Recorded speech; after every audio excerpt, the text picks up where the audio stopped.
Welcome বন্ধুরা, আজ আমরা আমাদের এডুকেশন চ্যানেল শতবিশা এডুকেশনে একটি গুরুত্বপূর্ণ চাকরির পরীক্ষার অফিসিয়াল নোটিফিকেশান থেকে তার এডুকেশনাল কোয়ালিফিকেশান কী আছে, এজ কী আছে, এক্সাম প্যাটার্ন কী, অর্থাৎ কোন এক্সাম অর্থাৎ পার্ট 1 বা পার্ট 2 এক্সাম কীভাবে হবে, মার্কস কত থাকবে, সিলেবাসটা কী এবং অবশ্যই এই পরীক্ষাটার থেকে ফিজিক্যাল মেজারমেন্ট কী আছে সেটা নিয়ে আলোচনা করব। আপনারা দেখতেই পাচ্ছেন, আমরা স্ক্রিনে রেখেছি মোটর ভেহিক্যাল ইন্সপেক্টর অর্থাৎ এমভিআই, যেটা তার নন টেকনিক্যাল পোস্ট, যেটা অবশ্যই এটা গ্র্যাজুয়েট লেভেল একটা পরীক্ষা। সেই পরীক্ষার ডিটেলস আলোচনা করব অবশ্যই যে অফিসিয়াল নোটিফিকেশান সেখান থেকে। তাই প্রথমেই আমরা আমাদের চ্যানেল শতবিশা এডুকেশন ওয়েলকাম জানাচ্ছি এবং রিকোয়েস্ট করে রাখছি এই ধরনের আপডেট পেতে অবশ্যই আমাদের চ্যানেলটিকে সাবস্ক্রাইব করে রাখবেন। এই যে পোস্টটি নিয়ে আলোচনা করছি, এমভিআই অর্থাৎ মোটর ভেহিক্যাল ইন্সপেক্টর, এনটি অর্থাৎ নন টেকনিক্যাল পোস্ট, এই পোস্টে যদি আপনি চাকরি করতে চান সেক্ষেত্রে অবশ্যই অন্যান্য পিএসসির যে সমস্ত পরীক্ষা কন্ডাক্ট করে সেই পরীক্ষার মতনই আপনাকে অবশ্যই বাংলায় লিখতে, পড়তে এবং বলতে জানতে হবে। অবশ্যই এটা যারা নেপালি, যাদের মাদার টাং, তাদের বাদ দিয়ে এটা প্রথম ক্রাইটেরিয়ায় থাকে। এরপরে যেটা গুরুত্বপূর্ণ সেটা হচ্ছে পে লেভেল কত থাকবে। যেহেতু এই যে নোটিফিকেশানটা সেটা প্রিভিয়াস নোটিফিকেশান এবং সেই সময় আমরা জানি যে যে স্যালারি স্ট্রাকচার সেটা প্রিভিয়াস স্যালারি স্ট্রাকচার ছিল, সেই সময় রোপা যে ব্যাপারটা সেটা আসেনি, সেহেতু সেই সময়কার অনুযায়ী আপনি মাইনে পেতেন PB3 অর্থাৎ 7,100 থেকে 37,600 হচ্ছে আপনার পিবি এবং গ্রেড পে হচ্ছে 3,900। অর্থাৎ আপনি যদি বর্তমান যে রোপা 19 আছে সেই অনুযায়ী ক্যালকুলেশন করেন, এটা নিয়ার অ্যাবাউট 36 to 37,000 মতো আপনার স্টার্টিং স্যালারি হবে।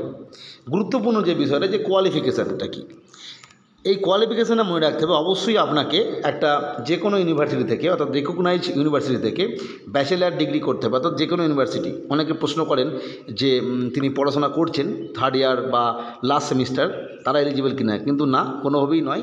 যিনি ইতিমধ্যে ফর্ম ফিল আপ হওয়ার আগে বিএ, বিএসসি বা বিকম কমপ্লিট করেছেন কোনো রেকগনাইজ ইউনিভার্সিটি থেকে, তারাই একমাত্র এর জন্য এলিজিবল। আর অবশ্যই এখানে কিন্তু একটা মিনিমাম ফিজিক্যাল স্ট্যান্ডার্ড লাগে, অর্থাৎ যেটা আমরা বলি ফিজিক্যাল মেজারমেন্ট, সেই ফিজিক্যাল মেজারমেন্ট টেস্ট কিন্তু এখানে হবে, সেটা কিন্তু এখানে লাগবে। সেটা কত আমরা দেখব।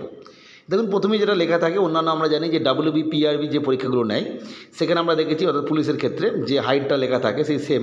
প্রথমে দেখুন সিরিয়াল নাম্বার 1-এ লেখা আছে candidates of all categories except Gorkha, Garhwals, Rajbanshi and other hill tribes and scheduled tribe, যেটা এদেরকে ছাড় দেওয়া হয় আমরা জানি। সেক্ষেত্রে হাইট লাগবে 170 সেন্টিমিটার, চেস্ট ক্ষেত্রে হচ্ছে 86 centimetre with expansion of 5 centimetre, এবং ওয়েট অবশ্যই যে এই অনুপাতে যে ওয়েট হওয়ার কথা সেটা।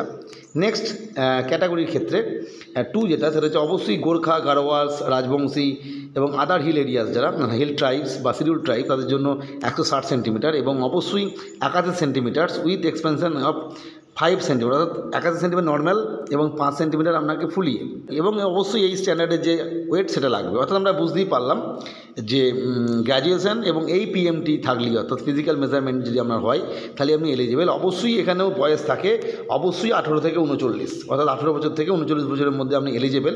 এবং আমরা জানি যে বিভিন্ন যে রিজার্ভ ক্যাটাগরি রয়েছে, সেই রিজার্ভ ক্যাটাগরির যে সমস্ত ছাড়গুলো রয়েছে সেই ছাড়গুলো আপনি পাবেন। এরপরে দেখবো আমরা পরীক্ষাটা কীরকম আছে, সিলেবাস এবং স্কিম ফর এক্সামিনেশান। দেখুন, প্রথমেই লেখা আছে পার্ট 1 এক্সামিনেশান হবে, অবশ্যই এটা রিটেন এক্সামিনেশান, এবং তারপরে হবে পার্ট 2 এক্সামিনেশান। এবং পার্ট 1 এবং পার্ট 2 এক্সামিনেশানে কী পরীক্ষা হবে, কত নম্বরের প্রশ্ন থাকবে, সেই বিষয়টা আমরা অন্যান্য যে নোটিফিকেশান আছে সেখান থেকে আলোচনা করব। তার আগে যেটা বলে দিই, এই টোটাল যে merit list, final merit list তৈরি হবে, এটা তৈরি হবে অবশ্যই পার্ট 1 এবং পার্ট 2 যে এক্সাম হয়েছে তার যে টোটাল মার্কস, অর্থাৎ 250 মার্কস, তার উপর ভিত্তি করে। অবশ্যই আমি এটা বলে রাখা ভালো, এটা কিন্তু প্রিভিয়াস যে নোটিফিকেশান সেখানকার, পরবর্তী সময় যারা পরীক্ষা দেবেন সেই সময় হয়তো যে নোটিফিকেশান হবে সেই অনুযায়ী করতে হবে। কিন্তু বর্তমানে আমরা বুঝতে পারছি যে দুটো পরীক্ষা, যেটা পার্ট 1 এবং পার্ট 2, সেই অনুযায়ী পরীক্ষা হবে, এবং পার্ট 1-এ কত নম্বর থাকবে এবং পার্ট 2-তে কত নম্বর থাকবে সেটা আমরা দেখব। এরপর আমরা অফিসিয়াল যে নোটিফিকেশান, যেখানে সিলেবাসটা কী রয়েছে, পরীক্ষা কী হবে সেই বিষয়ে উল্লেখ করা হয়েছিল অ্যাডভার্টিসমেন্ট নম্বর 32/2009, অর্থাৎ এই যে পরীক্ষাটা সেটা লাস্ট যে পরীক্ষা সেটার যে সিলেবাস, সেখান থেকে আমরা দেখতে পাচ্ছি যে এখানে দুটো পরীক্ষা হবে, পার্ট 1 এবং পার্ট 2, যেটা আমরা একটু আগেই বললাম। পার্ট 1টা হবে অবশ্যই 100 মার্কের, অর্থাৎ 100টা কোশ্চেন থাকবে, মার্কস থাকবে 200, অর্থাৎ একটা কোশ্চেনের জন্য আপনি পাবেন 2 মার্কস। অবশ্যই এখানে 75টা থাকবে GS এবং 25টা থাকবে অ্যারিথমেটিক। এবং অ্যারিথমেটিকটা অবশ্যই সেই যেটা West Bengal board of secondary education অর্থাৎ মাধ্যমিক স্ট্যান্ডার্ডের যে প্রশ্ন সেটা হবে, অর্থাৎ 75 + 25 100টা প্রশ্ন থাকবে, যার মার্কস 200।